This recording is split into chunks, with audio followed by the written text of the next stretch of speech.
By way of introduction, a poem by Jasmine, a little girl trapped in the depths of the Creepy Quadrant. Nothing is forever. Nothing is forever. Forever is nothing.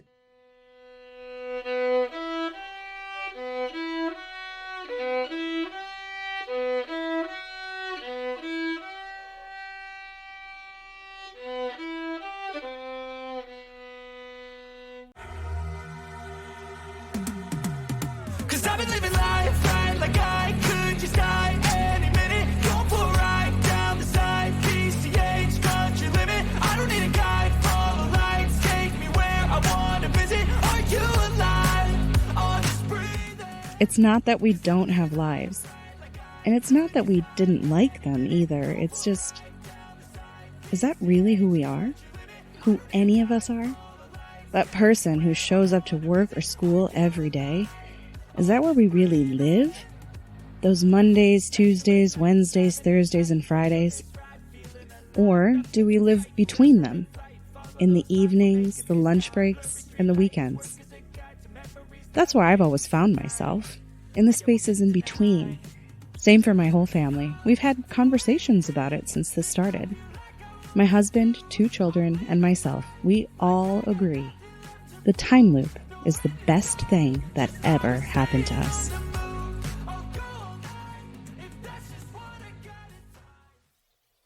None of us are really sure how it happened. We didn't enter into it on purpose, but what to some may seem like a curse met us as a blessing. Every Saturday morning, the radio alarm wakes me up to my favorite song, and I get to make breakfast for everyone. So quiet this time of day. I can really stop and think, be in my own head. Jasmine, my daughter, is inclined toward anxiety. I used to think she was a lot like me in this way, but I've never suffered a full anxiety attack. The number one cause of hers? School-related stress. Bruce, my son, was faced with a new challenge this school year. Bullying so bad it was destroying him from the outside inside out. Because if you're told something enough times, if you're surrounded by it every day, you start to believe it. Good morning, Ken. My husband, who would go quiet every Sunday night with the gravity of the impending Monday. No more of that. Jasmine, bright and creative, hasn't spiraled into her anxiety since everything changed. Bruce, kind and thoughtful. I used to watch him walk to the doors of the school, seeing the weight of everything he was forced to carry pushed down on his shoulders until he walked like an old man. Now I get to see him as him again. Every day, allowed to be himself. And Ken, no more heavy silences. No, not anymore. He's been so silly since it all started. Playful. I hadn't believed I'd ever see that side of him again. Yes, I'm taking you. Shh, you're going to wake the kids up. Barney, our dog. It must have been heaven for him at first. When we stopped leaving during the day, he always wants the pack together. I know he's in it with us. The loop, I mean. Because he's used to it by now. He's stopped expecting us to leave. The same big bluebird at the feeder. There it goes. Always flies away when it sees Barney. You get to know everything after a few times around. Still, I always notice something new. Today, it's the way the sun twinkles on the poplar leaves as they jitter in the light wind. It's almost become a game. To notice and appreciate something each day that I never noticed before. A type of mindfulness, maybe. It's amazing the things we don't notice when we're busy with our days. When our focus is on expectations and always on what comes next instead of what's happening now. What a perfect, beautiful Saturday morning. I need more yellow. Oh, I have yellow. I was using it for my bee theme. Here you go, Jasmine. What are you making? Mine's a perspective one. It's viewed from above, see? I love how much time they've been spending on art recently. They've been getting really good, too, with all that time to practice. Does it ever bother you two that you can't keep what you make? That it's gone by Saturday morning? Bruce just shrugs, looking unconcerned. It's a lesson in impermanence. Nothing is forever. Where does she get this stuff? Wise beyond your years, Jazz. We spend the evening like that. The kids paint. Ken and I play a few games of chess. We stay up a little late, but not very. There's always tomorrow. Sundays are for sleeping in. There's no Monday coming, but we still honor the spirit of Sunday.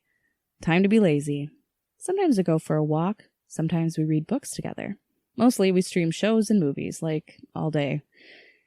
Jasmine is doing a headstand against the wall, Bruce is practicing knitting, and Ken and I are sitting on the couch.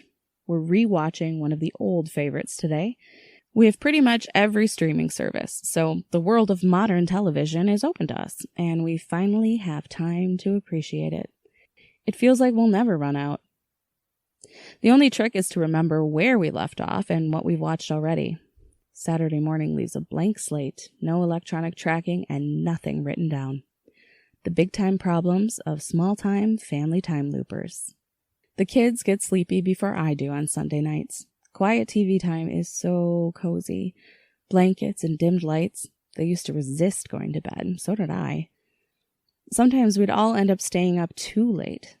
Something about knowing that the day ahead wasn't ours made the lack of sleep seem like a small price to pay, at least until we had to zombie march through Monday. You never notice how many aspects of your life are affected by something toxic until you see the other side. Like a bad relationship you've been in so long that you need a friend to point out how bad things have gotten. Friends. That is one thing I do worry about. My kids get along well together. They always have, and they're introverted and good at being alone like me. But sometimes I wonder if they'll miss out on something, not being social outside the family. Not making friends? It doesn't seem to bother them.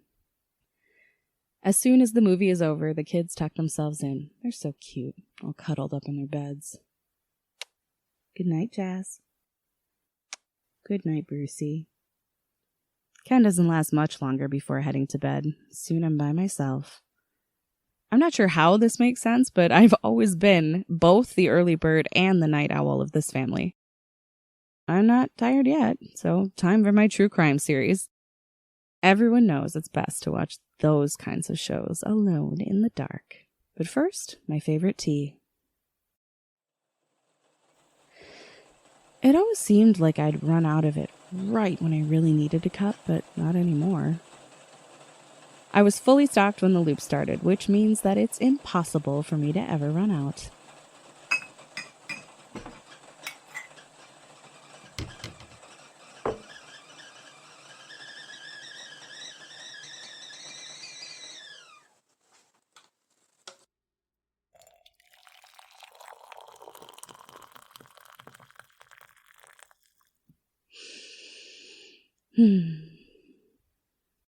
There's a 3-episode arc and I lose track of time. Before I know it, it's after 2 a.m.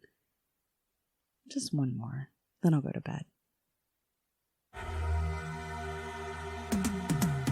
'Cause I've been living life right like I could just die any minute. Huh? Saturday morning, but did I fall asleep on the couch? I know I didn't. But it wasn't even 3 a.m. yet, and the loop resets at 5:47 Monday into Saturday morning.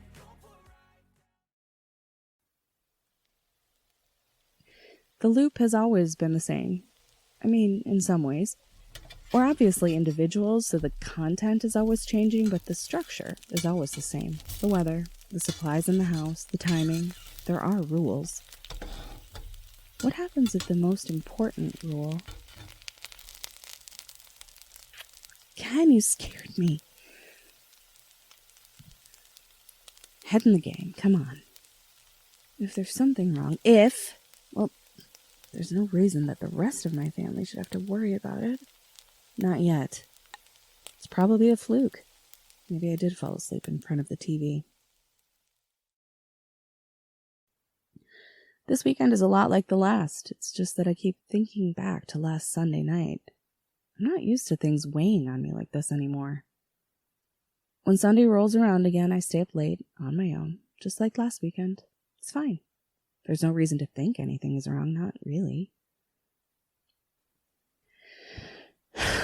1:30. Everything's fine. 2 o'clock. I'm sure I just got confused because I was tired. 2:30. See, everything's totally fine. 2:43.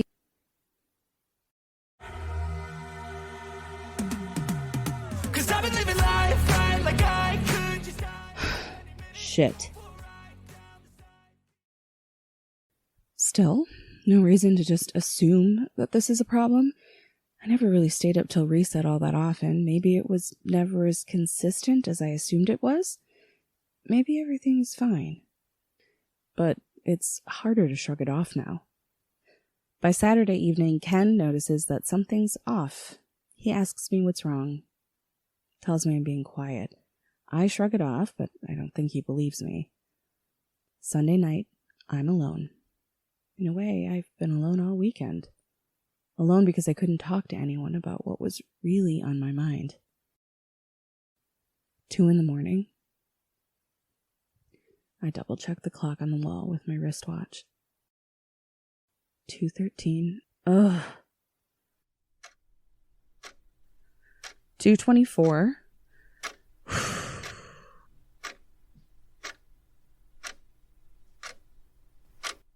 2:38.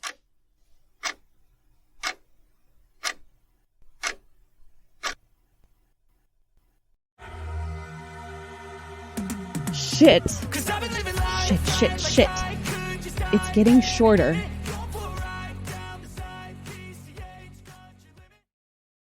I've tested this at least 5 times now, and each time the loop skips to Saturday morning a few minutes earlier than the time before.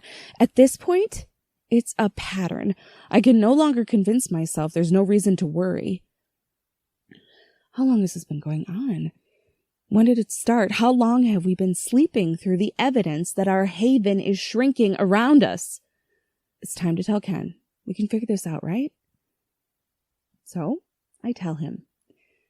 After the kids are in bed.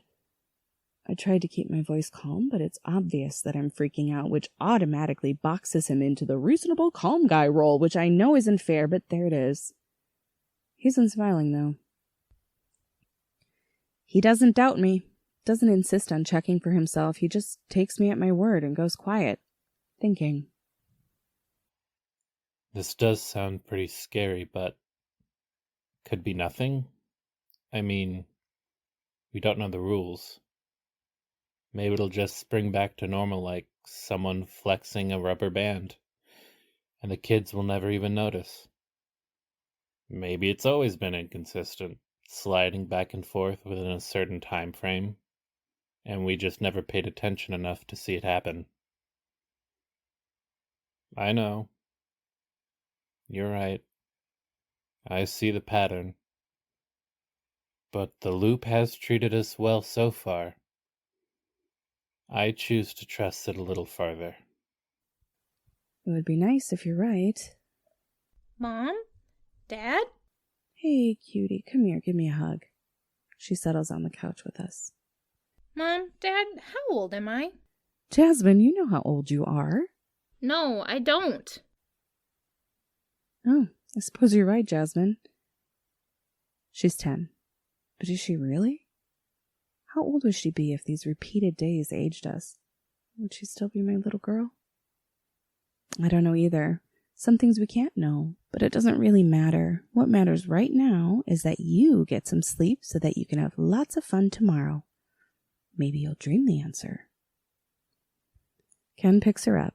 She's still small enough for that, and carries her up the stairs to her bedroom. I'm left alone again.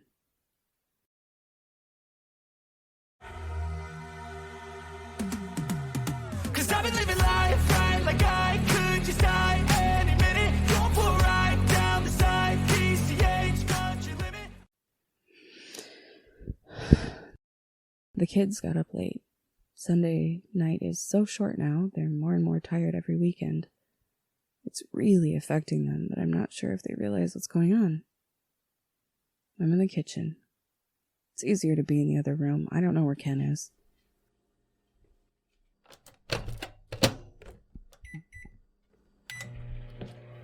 Kids are on the living room floor, working on their art. At least they get to think that nothing's wrong. I'll keep it that way as long as I can.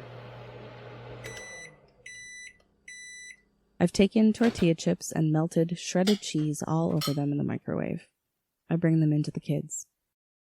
Make sure Barney doesn't steal any, okay?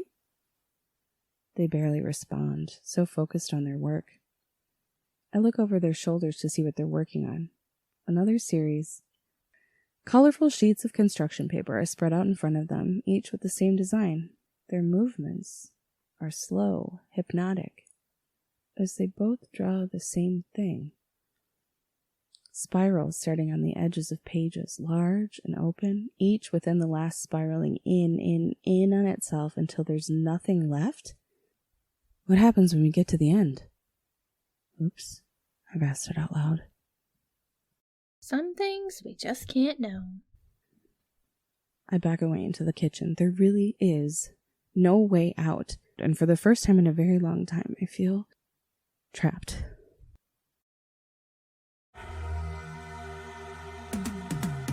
Cause I've been living life right like I could just die any minute. Going for a ride down the side, PCH country limit.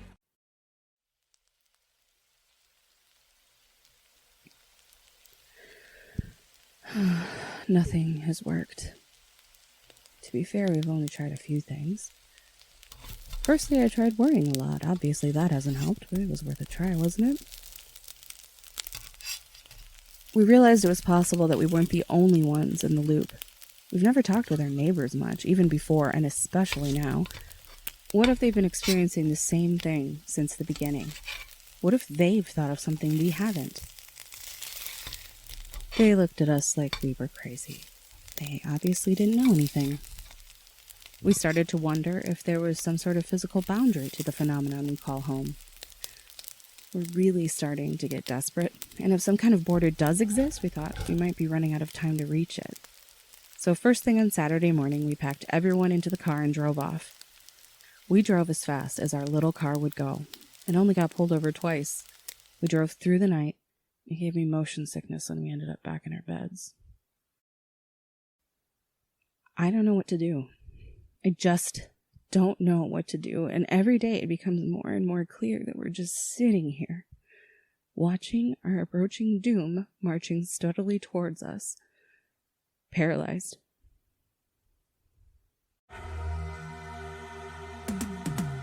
Cause I've been living life right like I could just die any minute. Going for a ride down the side. They're sleeping.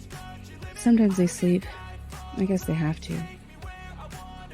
I can't sleep because of this stupid song. Cause I've been living life right like I could just die. The kids are trying to run into each other's rooms, then hug, poke, or otherwise annoy each other before the reset kicks them back to the start. They can make a game out of anything. But what happens when there's nothing left?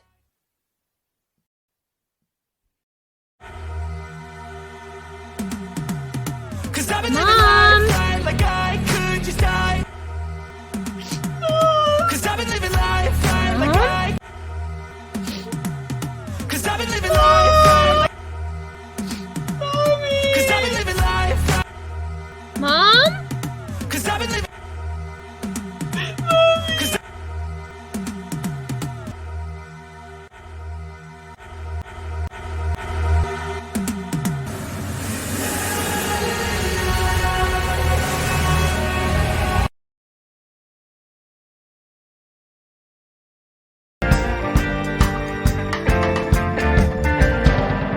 This is Jeff Harvey, and thank you for starting your Monday morning with us.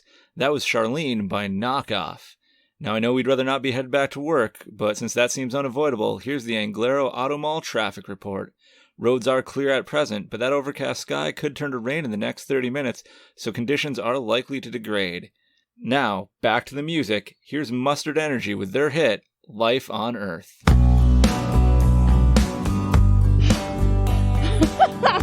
It's Monday! Ken, it's Monday! Kids!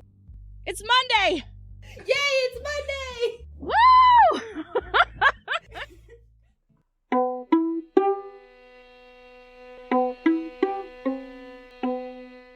The simple pleasure of a new day. With the advantage of perspective gained through distance, this family became unstuck. The children left their school and found a different one, an art school with a focus on developing kindness and creativity. The adults quit their jobs and found different ones, jobs with fewer stressful days and unreasonable expectations. Often all that is needed to free oneself is distance and perspective. With these come the realization that there are so many things that you can walk away from because you are free. Free to experience a new day.